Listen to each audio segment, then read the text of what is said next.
नमस्कार दोस्तों, मेरा नाम है विजय कुमार। आप देख रहे हैं कॉमिक्स पिटारा चैनल को। तो चलिए दोस्तों, तुलसी कॉमिक्स की इस शानदार स्टोरी को शुरू करते हैं जिसका नाम है साधु के वचन। तो आप देख सकते हैं इसका कवर पृष्ठ जो कि कुछ इस तरह का है। तो चलिए इसकी शानदार स्टोरी को शुरू करते हैं।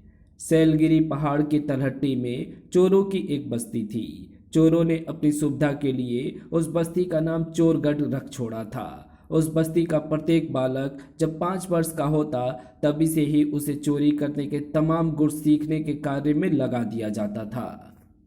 उस बस्ती का सरदार भैरव सिंह था। शाबाश वीरू, इसी तरह हाथ की सफाई के कार्य में निपुणता प्राप्त करता रह। बड़ा होकर तो निश्चय ही एक काबिल चोर बनेगा। बुढ़ापे में जाकर उसे संतान की प्राप्ति हुई। बस्ती के सभी चोर इस बात से बहुत खुश हुए। चलो, सरदार भैरव सिंह को अपना वारिस तो मिला और बस्ती को अपना होने वाला नया सरदार जो मिला है। इसी खुशी के मौके पर सरदार बस्ती में एक जोरदार जश्न हो जाए। होगा, अवश्य होगा। उस रात खुशी में नाचते गाते मंदिरा के नशे में चूर बस्ती के सभी चोरों ने बस्ती में खूब धमाल मचाया। अगले दिन रस्म के मुताबिक बस्ती के एक चोर ने, जो कि ज्योतिषी विद्या को भी थोड़ा बहुत जानता था, सरदार के नवजात पुत्र का नामकरण संस्कार करवाया। हमें ये नाम बेहद पसंद आया। सरदार, तुम्हारे बेटे का नाम देवा रखा जाता है। खिलावन, अब तुम अपनी ज्योतिषी विद्या के द्वारा इस बात का हिसाब लगाकर बताओ कि हमारा देवा बड़ा होकर कैसा बनेगा, ये बस्ती का नाम कितना रोशन करेगा। अभी बताता हूँ सरदार, ये का खिलावन चोर अपनी ज्योतिषी विद्या की पुस्तक खोलकर बैठ गया। कुछ देर बाद जब उसने ज्योतिष की पुस्तक से अपनी दृष्टि हटाई, क्या बात है खिलावन, पुस्तक पढ़कर तुम कुछ परेशान से हो उठे हो। बात ही परेशान हो उठने की है सरदार। आपके पुत्र देवा का भाग्य तो बड़ा ही विचित्र है।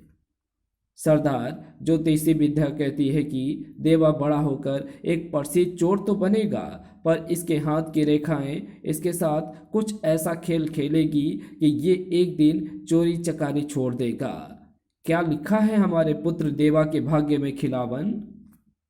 क्या कह रहे हो खिलावन, एक चोर का बेटा चोरी करना छोड़ देगा? हाँ सरदार, बड़ा होकर देवा स्वयं चोरी करना तो छोड़ेगा ही, साथ ही साथ इस बस्ती के सभी चोरों से चोरी करना छुड़वा देगा। बकवास, ये सब बकवास है।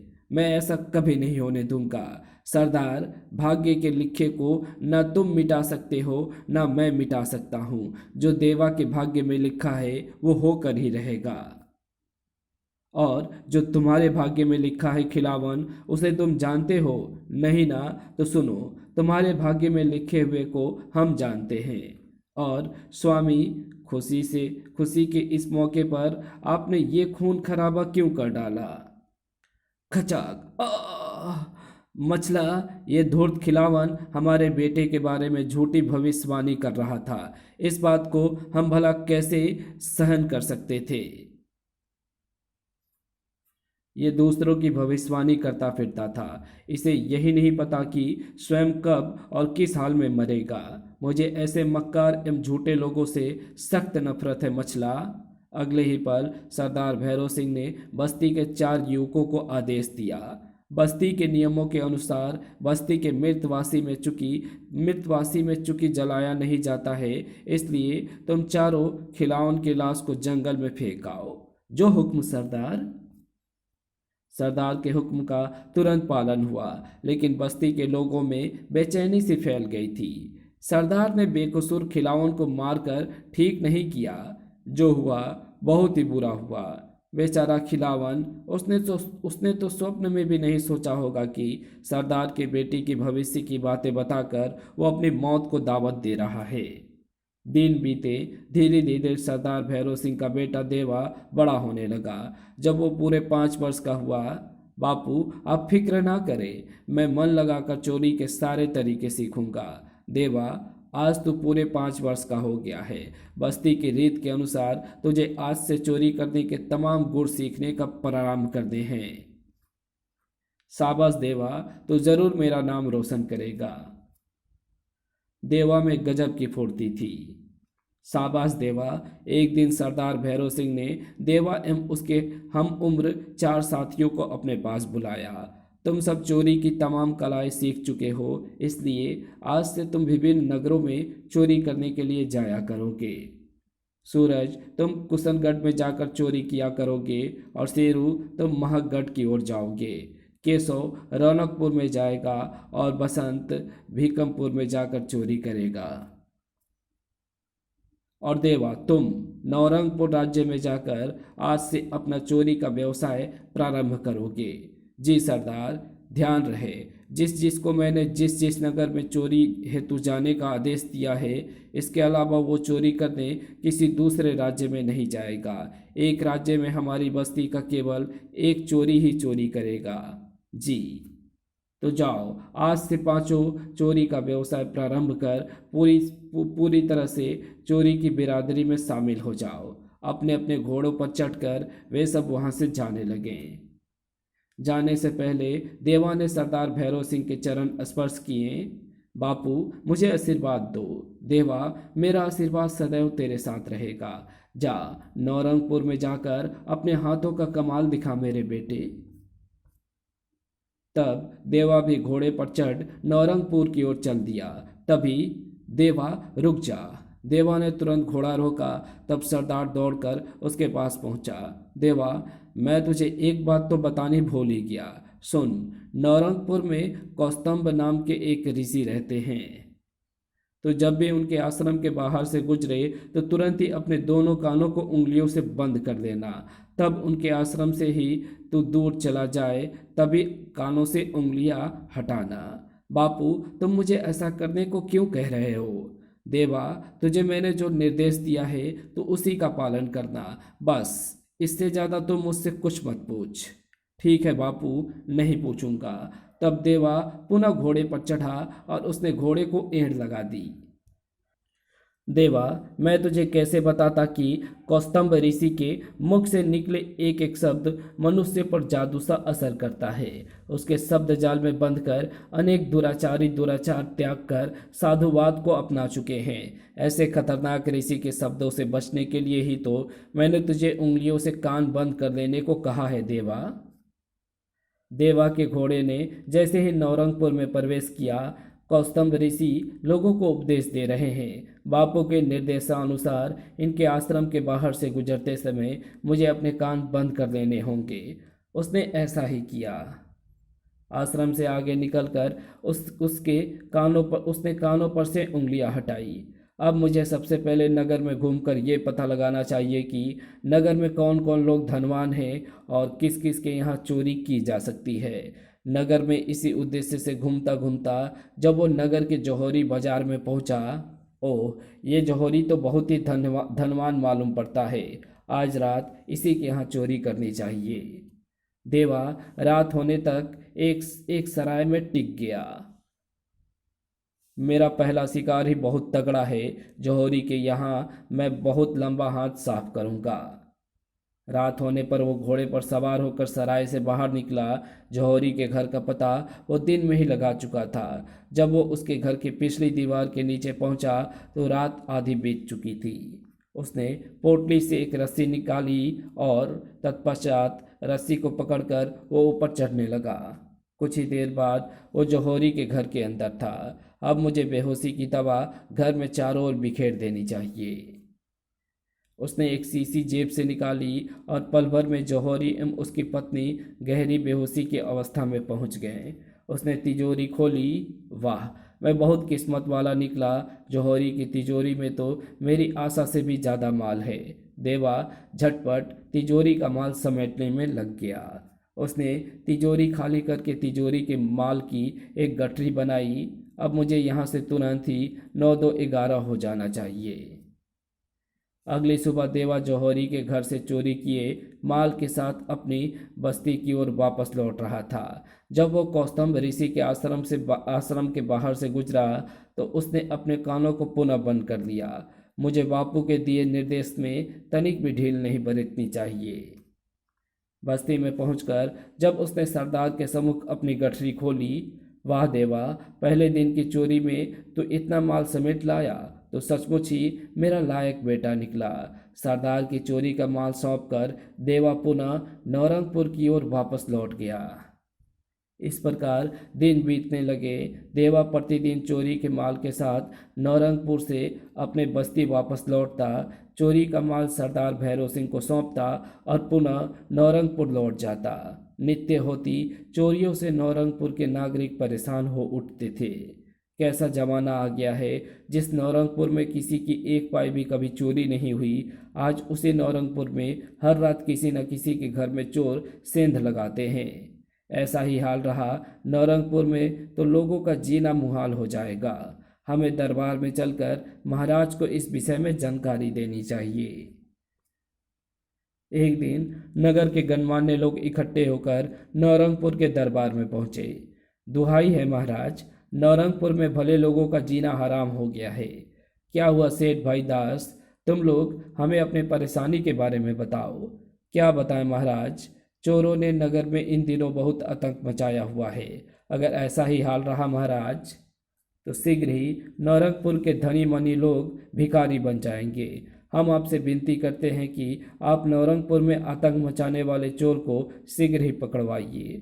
सेठ भाई दास, हमारे कानों में भी उन दुस्साहसी चोरों की कारगुजारी की भनक पड़ चुकी है। आप लोग फिक्र ना कीजिए, हम शीघ्र ही उन चोरों को पकड़वा कर जनता की अदालत में पेश करेंगे। राजा नवेंदु के आदेश पर अगले दिन से सारे नौरंगपुर राज्य में चौकसी बढ़ा दी गई। ये मेरी क्या चौकसी करेंगे, मैं इनकी आंखों में भी धूल झोंक कर अपना कार्य चालू रखूंगा। पर देवा था कि हर चौकसी को धत्ता बताकर चोरी के नित्य नए ढंग निकालता। बेहोशी की दवा का प्रयोग कर वो पहरा देते राज्य कर्मचारी के बीच से माल सहित बड़ी शान से निकल जाता। दिन निकलने पर मैं लुट गया, बर्बाद हो गया। ओह, रात को फिर एक चोरी हो गई। पता नहीं ये चोर आदमी है या शैतान, कहाँ से आता है, कब आता है और कब भाग जाता है, कुछ पता नहीं लगता। हाय। इधर चोरों की बस्ती में देवा, सुना है नौरंगपुर में तेरे द्वारा की गई चोरियों की इन दिनों बड़ी ही धूम मची हुई है। हाँ बापू, वहाँ के राजा नवेंदु ने परेशान होकर मुझे रंगे हाथ पकड़ने के लिए अपनी पूरी ताकत लगा दी है। ओह देवा, तब तो तुम कुछ दिनों के लिए नौरंगपुर जाकर चोरी करना छोड़ दे। एक ऐसा सरदार जिसका पूरा जीवन चोरियां करते और खतरों से खेलते ही बीता हो, उसके मुंह से मैं ये क्या सुन रहा हूँ। इस बात को तो मुझे पक्का यकीन है देवा। बापू, मैं तेरा बेटा हूँ। राजा नवेंदु मुझे पकड़ने के लिए चाहे लाख जाल फैला ले, पर मैं उसके हाथ कभी नहीं आऊँगा। इस बात का तो मुझे पक्का यकीन है देवा। अब देवा रात में नौरंगपुर में चोरियां करता और चोरी का माल नगर में ही कहीं छिपा देता। चोरी की बात ठंडी पड़ने पर धीरे धीरे उसे अपने बस्ती में ले आता। चोरी के माल के साथ नौरंगपुर से बाहर निकलने के लिए अब वो एक चाल और खेलने लगा था। चूंकि नगर की सीमाओं पर चौकसी बढ़ा दी गई थी, इसलिए वो प्रतिदिन विभिन्न भेष बदलकर नगर से ही निकलता। ये लोग मेरी ही बड़ाई कर रहे हैं। नौरंगपुर में आतंक मचाने वाला वो चोर लगता है कोई भिन्न है, तभी वो किसी के हाथ नहीं आता है। चोर के पकड़ने में मिली असफलता से खिन्न होकर राजा नवेंदु ने उच्च अधिकारियों को ये नया निर्देश दिया। आज के बाद जो कोई भी अपरिचित व्यक्ति नगर से बाहर निकलता दिखाई दे, उसे तुरंत पकड़ लो और उसे पकड़कर तुरंत हमारे पास लाओ। देवा को जब राजा नवेंदु के इस नए निर्देश के बारे में पता चला, अब मुझे जरा सावधानी बरतनी होगी। एक दिन बस्ती में, ओह, आज तो मेरा घोड़ा बीमार लग रहा है बापू। हाँ देवा, इसका शरीर बुखार से तप रहा है। ओह, तब फिर मैं आज नौरंगपुर कैसे जा पाऊंगा। बस्ती में इस समय और कोई दूसरा घोड़ा है तो भी नहीं। सब चोर अपने अपने साथ अपने अपने घोड़े ले गए हैं। तो बापू, मैं ऐसा करता हूँ, आज मैं नौरंगपुर पैदल ही चला जाता हूँ। अब तो ऐसा ही करना होगा देवा। उस दिन देवा पैदल ही नौरंगपुर की ओर चल दिया। नौरंगपुर में प्रवेश कर जब वो कौस्तुभ ऋषि के आश्रम के बाहर से गुजरा, देवा पैर में कांटा निकालने के लिए वहीं बैठ गया। तभी देवा के पैर पृथ्वी को नहीं छूते हैं उनकी पलकें नहीं झपकती है, उनकी पुष्पलताएं कभी नहीं मुरझाती है, एवं उनके शरीर पर पसीना नहीं आता है। अच्छे कार्य करके तुम सब भी देवों के समान क्यों नहीं बन जाते? चूंकि पैर में लगा कांटा निकालने के चक्कर में आज आश्रम के बाहर से गुजरते देवा के कानों को बंद नहीं किया था, इसलिए कौस्तुभ ऋषि ऋषि का उपदेश आज उसके कानों में पड़ चुका था। अब क्या हो? ओह, ये क्या अनर्थ हो गया आज! ना चाहते हुए भी अनजाने में कौस्तुभ ऋषि का उपदेश मेरे कानों में पड़ गया। अब क्या होगा? बापू को इस बात का पता चलेगा तो वे नाराज हो उठेंगे। पैर में लगा कांटा बाहर निकालकर देवा उठा और तेज कदमों से वहां से आगे बढ़ गया। उस रात देवा ने नौरंगपुर के एक नगर सेठ के यहाँ चोरी की। सुबह जब वो चोरी का माल लेकर नगर के एक सुनसान स्थान पर छिपाकर सराय की ओर वापस लौट रहा था। रुक जाओ! देवा तत्काल ही रुक गया। तुम इस नगर के तो नहीं लगते? हाँ भाई, मैं पास के ही गांव गिरधरपुर का रहने वाला हूँ। मेरा नाम किशन है। मैं गांव में खेती बाड़ी करता हूँ। नौरंगपुर में क्या करने आए हो? मैं यहाँ खेती के लिए बीज खरीदने आया हूँ। देखो किशन, तुम्हें हमारे साथ राजमहल चलना होगा। वो किस लिए? हमारे महाराज का आदेश है कि जो कोई भी अपरिचित व्यक्ति नगर में कहीं नजर आए उसे तुरंत ही उनके सामने पेश किया जाए। ओह, ये बात है। चलो, तब तो मैं तुम्हारे साथ चलता हूँ। सैनिक उसे लेकर राजा नवेंदु के पास पहुंचे। किशन, चूंकि तुम हमारे नगर में आए हो, इसलिए आज के दिन तुम्हें हमारा अतिथि बनकर हमारे महल में रहना होगा। मेरा अहोभाग्य! देवा को अतिथि गृह में ठहरा दिया गया। मैं जानता हूँ राजा नवेंदु कि तूने मुझे इस प्रकार क्यों अतिथि गृह में ठहराया है। तुम मेरे बारे में छानबीन करना चाहता है, पर मैंने भी कच्ची गोली नहीं खेली है। गिरधरपुर का किशन नाम का किसान वास्तव में ही इन दिनों बीज खरीदने गांव से बाहर गया हुआ है। इधर राजा नवेंदु सैनिकों से कह रहा था, सैनिकों, इसी समय गिरधरपुर जाकर किशन के बारे में जानकारी हासिल करो। जो आज्ञा महाराज। उस रात को राजमहल में कौस्तुभ ऋषि भोज पर पधारे। क्या बात है महाराज, आप कुछ परेशान से दिखाई दे रहे हैं? ऋषिवर, ये तो आप जानते ही हैं कि इन दिनों हमारे राज्य में चोरों ने बहुत आतंक मचाया हुआ है। मैं इस समय उसी बात से परेशान हूँ। अगर चोर नहीं पकड़े गए तो हमारे राज्य में शीघ्र ही चारों ओर अराजकता फैल जाएगी। ये तो आप ठीक ही कह रहे हैं महाराज, पर चोर को तो आपने इस समय अपने राजकीय अतिथि गृह में अतिथि बनाकर ठहराया हुआ है।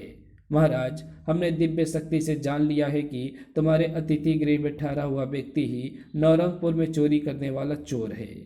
कौन? किशन? वो चोर कैसे हो सकता है ऋषिवर? तो क्या अकेले किशन ने ही नौरंगपुर में सारी चोरियां की थी? हाँ महाराज, वो बहुत ही चतुर युवक है। चोरी, झूठ एवं फरेब उसकी नस नस में भरा हुआ है। उसी समय गिरधरपुर गांव से लौटकर सैनिकों ने राजा नवेंदु को सूचना दी। महाराज, राजकीय अतिथि गृह में ठहरे युवक की बात ठीक थी। वह गिरधरपुर का किशन ही है।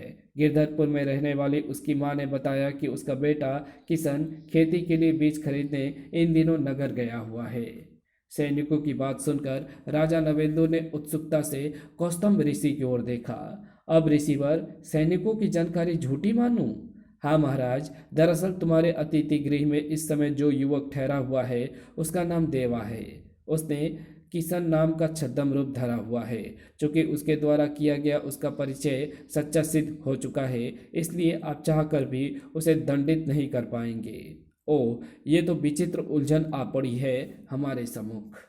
परेशान ना हो महाराज, आपको उस उलझन से बाहर निकालने का उपाय भी हमने सोच लिया है। कौस्तुभ ऋषि ने जब विस्तार पूर्वक उस उपाय के विषय में राजा नवेंदु को बताया। ओह ऋषिवर, उपाय तो आपने अच्छा बताया है। उस उपाय पर अमल करके हम निश्चय ही देवा से उसका गुनाह कबूलवा लेंगे। निश्चय ही। कौस्तुभ ऋषि को बताने के अनुसार राजा नवेंद्र ने अतिथि गृह में ठहरे देवा को खाने के लिए ऐसा खाना भिजवाया था जिसको खाने के कुछ पल बाद ही उसे मूर्छा आ जाने वाली थी। आज की रात मैं चोरी पर ना निकल पाऊंगा तो क्या हुआ, आज की रात जी भर कर राजा नवेंदु के आतिथ्य का पूरा लुत्फ उठा लूं। खाना खाते ही देवा को मूर्छा आ गई। कुछ देर बाद जब देवा की मूर्छा टूटी तो सब कुछ कौस्तुभ ऋषि की योजना अनुसार किया गया है। देखें अब इसका क्या परिणाम निकलता है। ओह, ये मैं कहाँ आ गया? मैं कहाँ हूँ सुंदरियो? श्रीमान, आप इस समय स्वर्गलोक में हैं। क्या? हाँ श्रीमान, मैं ये हमारा अहोभाग्य ही है जो आपने मृत्युलोक त्याग कर स्वर्गलोक में पदार्पण किया है। हम सबको आपकी बहुत दिनों से प्रतीक्षा थी। श्रीमान, इस देवलोक की समस्त संपत्ति और ऐश्वर्य के अब आप स्वामी हैं। ये सभी आपके भोग विलास के लिए है। हम सब सुंदरियां आपकी दासी हैं। आप अपनी इच्छानुसार स्वर्ग का आनंद लीजिए। ओह, अगले ही पल नृत्य गान प्रारंभ हो गया। ओह, मैं कितना सौभाग्यशाली हूँ जो मरकर स्वर्गलोक में आया। कुछ देर बाद वहाँ एक देवता स्वरूप व्यक्ति ने प्रवेश किया। उसके एक इशारे पर सुंदरियों ने अपना नृत्य रोक लिया। महानुभाव, स्वर्गलोक में आपका स्वागत है। हम स्वर्गवासी आपका हार्दिक अभिनंदन करते हैं। श्रीमान, इस लोक का ये नियम है कि यहाँ आने वाला प्रत्येक नवागंतुक अपने पूर्व जन्म के सुकृत्य एवं दुष्कृत्य को यथार्थ वर्णन यहाँ बताता है। शुद्ध हृदय से अपने पूर्व जन्म की सारी जानकारियाँ देने के पश्चात ही वो नवागंतुक स्वर्ग में निवास करने का सच्चा अधिकारी बनता है। अच्छा, हाँ श्रीमान, देवलोक के स्वामी देवेंद्र की आज्ञा से मैं आपके पास इसी उद्देश्य से आया हूँ। आपसे प्रार्थना है कि आप अपने पूर्व जन्म का सारा वृत्तांत सच्चाई पूर्वक मुझे बताएं। भला इस लोक का मोह छोड़कर मृत्यु लोक में जाना कौन पसंद करेगा? मुझे इस देवता को अपने पूर्व जन्म का सारा वृत्तांत बता देना ही श्रेयस्कर रहेगा। उसने उसके उसने उसने कुछ कहने के लिए मुंह खोलना चाहा ही था कि तभी उसकी दृष्टि उन देव पुरुष के पैरों की ओर पड़ी। कौस्तुभ ऋषि तो उस दिन अपने उपदेशों में लोगों से कह रहे थे कि देवों के पैर पृथ्वी को नहीं छूते हैं, जबकि इस देव के पैर तो पृथ्वी पर टिके हुए हैं। ये क्या रहस्य है? साथ ही उन्होंने ये भी कहा था कि देव पुरुष एवं देवी की पलकें नहीं झपकती है, जबकि इन सुंदरियों एवं इस देव पुरुष की पलकें बराबर झपक रही है। और गौर करने पर उसने जानकारी हासिल हुई, इन सब की पुष्पमालाओं के पुष्प भी मलिन से दिखाई दे रहे हैं और इनके शरीर से पसीने की दुर्गंध भी आ रही है। इन सब बातों के विषय में सोचकर वो बुरी तरह चौंक उठा। मुझसे मेरा राज उगलवाने के लिए ही राजा नवेंदु ने देव पुरुषों एवं स्वर्गलोक का कहीं जाल तो नहीं मेरे चारों ओर बिछाया है। लगता है ऐसा ही है। तब उसने उस देव पुरुष को अपने पूर्व जन्म को इस प्रकार बताया। पूर्व जन्म में मैं बहुत भला आदमी था। गिरधरपुर का निवासी था मैं। किशन मेरा नाम था और खेती करना मेरी आजीविका थी। कक्ष के बाहर खड़े राजा नवेंदु ने जब देवा के मुख से ये बात सुनी तो ऋषिवर, देवा तो आपके विषय में अपने विषय में वही जानकारी दे रहा था जो जानकारी उसने मूर्छित होने से पहले हमें दी थी। महाराज, देवा ने मेरे बिछाए जाल को मेरे ही द्वारा दिए गए उपदेश के कारण भेद लिया है। अब उसके मुख से उसका जुर्म कबूल करवाना असंभव है। महाराज, मेरी मानिए और इसे कल सुबह तक छोड़ दीजिए। आप ठीक कह रहे हैं ऋषिवर, इसका कोई अपराध सिद्ध हुए बिना हम इसे बंदी भी तो नहीं बना सकते। अगली प्रातः अतिथि गृह में आकर राजा नवेंदु ने देवा से कहा, किशन, अब तुम बीज खरीदने नगर में कहीं भी आ जा सकते हो। धन्यवाद महाराज। देवा प्रसन्न मन से महल से बाहर निकला। तभी उसके मस्तिष्क में एक विचार आया। अनिच्छापूर्वक सुने गए कौस्तुभ ऋषि के उपदेश मुझे कल रात मौत के मुंह में फंसने से बचा लिया। यदि मैं उनका पूरा उपदेश सुन लेता तो मेरा कितना लाभ होता। मुझे चलकर कौस्तुभ ऋषि के उपदेश सुन अपना जीवन सफल करना चाहिए। उपदेश की महत्ता कल रात मैं देख ही चुका हूँ। देवा जब कौस्तुभ ऋषि के पास पहुँचा, आओ देवा।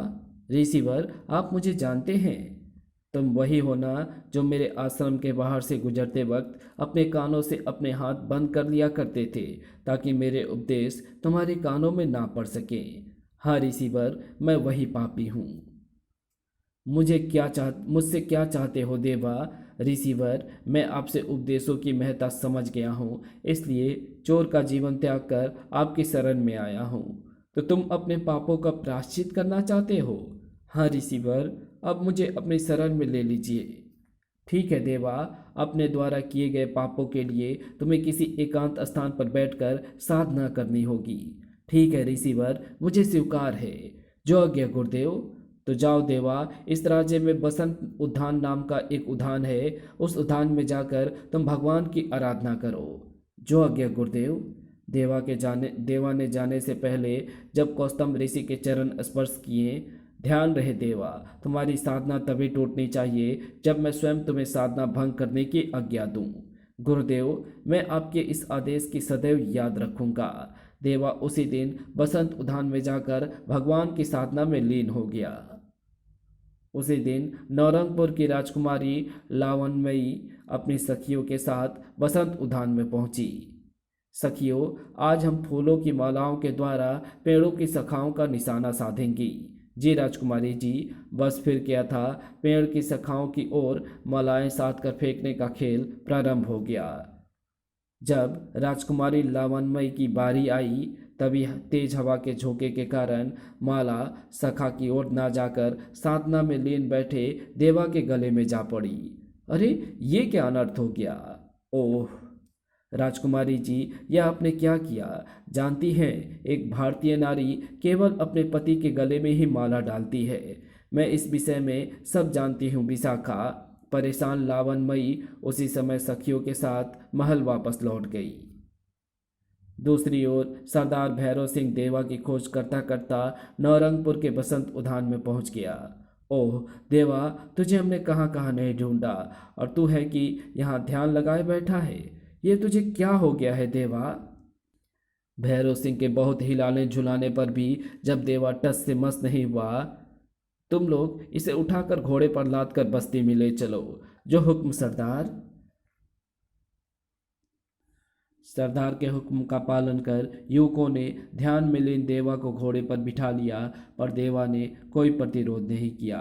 उधर महल में पहुंचने पर राजकुमारी लावणमयी ने बसंत उद्यान में घटी घटना विस्तार पूर्वक अपने पिता राजा नवेंदु को बताने के पश्चात उससे कहा, पिताजी महाराज, अनजाने में ही सही, मैं उस ध्यान में लीन युवक को अपना पति वर चुकी हूँ, इसलिए मैं या तो उसी के साथ विवाह करूंगी या अजन्म कुंवारी रहूंगी। मैं या तो उसी के साथ विवाह करूंगी या अजन्म कुंवारी रहूंगी। ओह लावणमयी, ये तो तुमने हमें विचित्र दुविधा में डाल दिया है। कौस्तुभ ऋषि ही हमारी इस समस्या को सुलझा सकते हैं। हमें उनके पास जाना चाहिए। कौस्तुभ ऋषि के पास जाकर राजा नवेंदु ने उन्हें सारी बात बताई। महाराज, आपकी पुत्री ने वर के रूप में उसी युवक का वरण किया है जिसने कुछ दिनों पहले नौरंगपुर में चोरी करके आतंक मचाया हुआ था। क्या कह रहे हैं ऋषिवर? राजकुमारी ने देवा चोर के गले में माला डाली थी? हाँ महाराज, उसी देवा चोर को उसके पिता उठाकर चोरों की बस्ती में ले गए हैं। चोरों की बस्ती में? ये बस्ती कहाँ है ऋषिवर? चोरों की बस्ती सैल की पहाड़ी की तलहटी में बसी हुई है महाराज। अच्छा, हम तो आज तक यही जानते थे कि सैलगिरी के वीरान दुर्गम पहाड़ों में मानव नहीं जा सकता है। ऐसा नहीं है राजन, चूंकि राजकुमारी ने देवा को पति के रूप में वर दिया है, इसलिए अब उसी के साथ आपको राजकुमारी का विवाह करना पड़ेगा। ये बात तो है ऋषिवर। तब चलिए महाराज, सैलगिरी में चोरों की बस्ती में जाकर वहां से देवा को नौरंगपुर ले आते हैं। जी ऋषिवर। राजन, हम चोरों की बस्ती में तो जा रहे हैं, चोरों का कोई भरोसा नहीं है, इसलिए सेना को भी साथ ले चलिए। तब विशाल सेना को एवं कौस्तुभ ऋषि को साथ ले राजा नवेंदु ने सैलगिरी के पहाड़ों की ओर कूच कर दिया। शीघ्र ही जब वे सैलगिरी के पहाड़ों के बीच जा पहुंचे, सरदार भैरव सिंह, हथियार डाल दो, वरना इस विशाल सेना से जूझ कर तुम्हारी धरती के मुट्ठी भर लोग बेमौत मारे जाएंगे। सरदार भैरव सिंह ने मौके के नजाकत को समझकर ऐसा ही किया। राजन, हम अपनी हार स्वीकार करते हैं। सरदार, हम तुम्हें हराने नहीं, अपना संबंधी बनाने आए हैं। मैं समझा नहीं राजन, हम तुम्हारे पुत्र देवा को अपना दामाद बनाना चाहते हैं। ओह, मेरे ऐसे अहोभाग्य। तब बस्ती में जाकर कौस्तम ऋषि ने साधना में लीन देवा से कहा, आंखें खोलो देवा, तुम्हारी साधना पूरी हुई। देवा ने तत्काल आंखें खोल दी। गुरुदेव, आप यहाँ? हाँ देवा, मैं। इस घटना के कुछ दिन बाद ही नौरंगपुर में खूब धूमधाम के साथ राजकुमारी लावणमयी के साथ देवा का विवाह संपन्न हो गया। खिलावन ने कभी देवा के भविष्य के बारे में ठीक ही कहा था। एक देवा के कारण मुझे उन बस्ती के सभी चोरों को आखिर चोरी करनी छोड़नी ही पड़ी। राजा नवेंदु के कोई पुत्र नहीं था, इसलिए वे देवा को राजपाट सौंपकर हिमालय पर तपस्या करने चला गया। तब देवा ने बस्ती के सभी चोरों को अपने राज्य में विभिन्न पदों पर नियुक्त कर दिया। बस्ती के भूतपूर्व चोरों ने भी अपने व्यवहार में सुधार लाकर स्वयं को राजकार्य को पूरा करने में व्यस्त कर लिया। और इसी के साथ ये कहानी यही समाप्त होती है। तो आपको ये वीडियो कैसी लगी? अगर आपको हमारी ये वीडियो पसंद आई हो तो इस वीडियो को लाइक शेयर कमेंट ज़रूर कर देना। चैनल पे पहली बार आए हो तो चैनल को सब्सक्राइब ज़रूर से कर लेना। Thanks for watching my videos.